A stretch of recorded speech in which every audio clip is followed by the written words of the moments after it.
গত বৃহস্পতিবার ছিল উগাড়ি।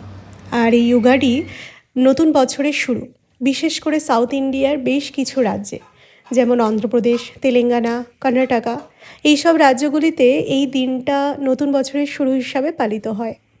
উগাড়ি শব্দটি এসেছে যুগাড়ি থেকে, যার অর্থ নতুন যুগের শুরু।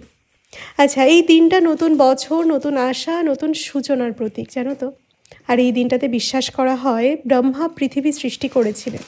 নতুন বছরের সূচনা হিসাবে মানুষ এই দিনটি উদযাপন করে থাকে। এই দিনটাতে কর্ণাটকাতে একটা খাবারের প্রচলন আছে, যার মধ্যে 6টা স্বাদ থাকে, যা জীবনের বিভিন্ন অনুভূতি প্রতীক হিসাবে চিহ্নিত হয়। যার মধ্যে থাকে গুড়, তেঁতুল, নিমপাতা, লঙ্কা, নোনতা, কাঁচা আম। মানে বলতে পারো টক, মিষ্টি, তেতো, ঝাল, নোনতার একটা মিলিত কম্বিনেশন, যার অর্থ জীবনের সুখ দুঃখ সব কিছুই গ্রহণ করতে হবে। খুব সুন্দর না ব্যাপারটা?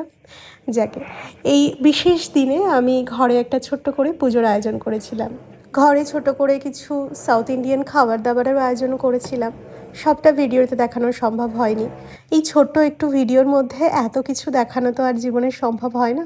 যতটুকু মনে হলো তোমাদের সাথে ছোট করে গল্পটুকু শেয়ার করলাম। অনেকেই হয়তো এই উগাড়ি সম্বন্ধে জানতে, বা আজকের ভিডিওর মাধ্যমে কেউ কেউ জানতে পারলে। আমি উগাড়ি সম্বন্ধে জানতে পেরেছিলাম আমার এক সাউথ ইন্ডিয়ান কালিগের থেকে, তাই সেই গল্পটা তোমাদের সাথে শেয়ার করলাম।